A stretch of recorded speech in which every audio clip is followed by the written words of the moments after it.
Hola a todos, ¿qué tal? ¿Cómo estáis? Y bienvenidos a un nuevo vídeo. Datos, información, prácticamente ese tipo de cosas es lo que hace funcionar al siglo XXI. Las empresas necesitan guardar datos porque necesitan de alguna manera ser capaces de almacenar información sobre su actividad. Y las personas normales, los usuarios domésticos, también quieren guardar datos porque necesitan almacenar sus fotos, su música, sus archivos, todas sus conversaciones de WhatsApp, todos sus datos personales, todo lo que necesita para poder estar de alguna manera satisfecho en este momento. Todo tiene que ser almacenado y todo tiene que ser recuperado por las aplicaciones, las cuales también son importantes a día de hoy porque prácticamente todo está informatizado y todo depende de aplicaciones.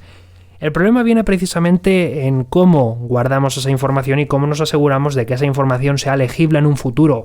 Cómo podemos cargar datos que ya existan en nuestra aplicación, cómo podemos almacenar datos para poder recuperarlos más tarde, porque prácticamente cualquier aplicación que se precie va a necesitar en algún momento guardar algo, aunque sea una partida en un videojuego va a ser necesario guardarlo.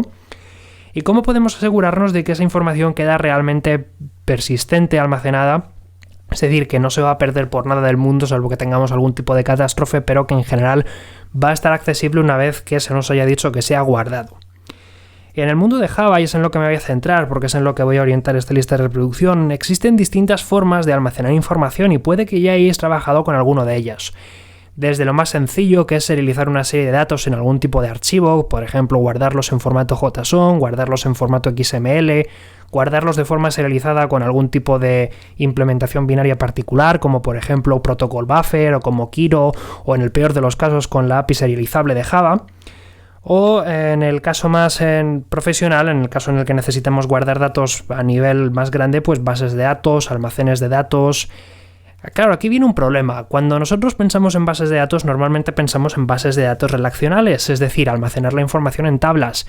Y el principal problema está en que los lenguajes de programación tipo Java normalmente son orientados a objetos. Y si habéis intentado trabajar con estos dos conceptos os habréis dado cuenta de que a veces tienen sus pequeños problemas, porque necesitamos algo que nos convierta entre objetos y relaciones para poder convertir entre lo que es el mundo orientado a objetos que tenemos en nuestra aplicación y el sistema relacional que tenemos en nuestra base de datos. Existen varias formas de hacerlo. Es posible que hayáis trabajado, por ejemplo, con la API de JDBC, con la cual vosotros podéis escribir sentencias SQL desde vuestra aplicación y habéis probado a crear objetos como por ejemplo DAOs o Active Record o algún tipo de sistema que os permita guardar por vuestra cuenta esos datos en una base de datos. Pero el problema es que es siempre lo mismo constantemente, siempre tienes que crear un montón de código para poder almacenar cualquier cosa, es susceptible a problemas, a cómo organizar las cosas. Estaría bien que existiese algún mecanismo para hacer esto por nosotros y afortunadamente existe. Su nombre son los ORMs o las librerías que nos permiten básicamente convertir entre objetos o entidades de tipo objeto y entidades relacionales como las que queremos guardar en una base de datos. En ese sentido, en esta lista de reproducción vais a aprender acerca de dos tecnologías de Java bastante extendidas a día de hoy. Una de ellas es JPA, que es una API que permite almacenar de forma persistente información simplemente etiquetando cada uno de los elementos que necesitamos recordar, y el otro es Hibernate, que es uno de los ORMs más populares en este momento. En particular me voy a centrar sobre todo en JPA. Lo que pasa es que como JPA es una API que luego necesita su propia librería que implementa realmente lo que hay por debajo de JPA, voy a utilizar Hibernate porque es uno de los más utilizados, pero en un principio, como voy a utilizar JPA estándar, el contenido de este vídeo debería ser equivalente si utilizáis alguna otra librería de tipo ORM, como por ejemplo Eclipse Link o como la que utiliza Oracle, que en este momento no recuerdo cuál es. Pero si utilizáis JPA estándar, que eso es lo bonito de los estándares, que funcionan en todas partes, no deberíais tener mayor problema, pero yo me voy a centrar en particular en Hibernate porque es uno de los más utilizados, tiene su sistema de su propio lenguaje para hacer consultas propio, el HQL, y está bastante extendido a día de hoy, es uno de los más populares en el mundo empresarial, por lo tanto es el más destacado, podríamos decir, a la hora de trabajar en este instante con él. Por lo tanto, en esta lista de reproducción os voy a enseñar de qué forma podéis trabajar con JPA y con Hibernate de forma conjunta. Y lo voy a hacer creando un proyecto, enseñándoos cómo podéis instalar Hibernate y luego enseñándoos primero qué tipos de anotaciones JPA podéis utilizar y de qué forma podéis almacenar información de forma relacional en vuestro sistema, y luego enseñándoos de forma práctica, a la vez que vamos viendo todas estas cosas, cómo con Hibernate podéis almacenar en una base de datos esta información con el mínimo esfuerzo.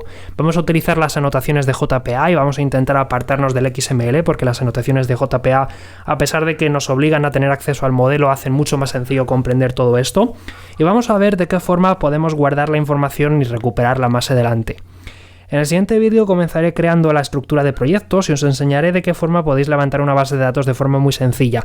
No voy a utilizar en un principio ni MySQL ni PostgreSQL, voy a utilizar H2, que es una base de datos que podemos cargar en memoria, pero otras opciones son, por ejemplo, Apache Derby, que también es otra base de datos en memoria, o bien podéis utilizar la base de datos de vuestra preferencia si ya utilizáis MySQL o utilizáis PostgreSQL, Oracle, Microsoft SQL Server o cualquiera de estos. Así que quedaos relativamente cerca, seguid avanzando en esta lista de reproducción porque os esperan cosas relativamente interesantes. De momento nos vemos en próximos episodios, un saludo y hasta luego. Si te gustó este vídeo, dale al botón me gusta y compártelo con alguien que creas que lo pueda necesitar. Si quieres enterarte cada vez que suba un nuevo vídeo, suscríbete o únete a mi canal de difusión en Telegram. También me encontrarás en Facebook y en Twitter.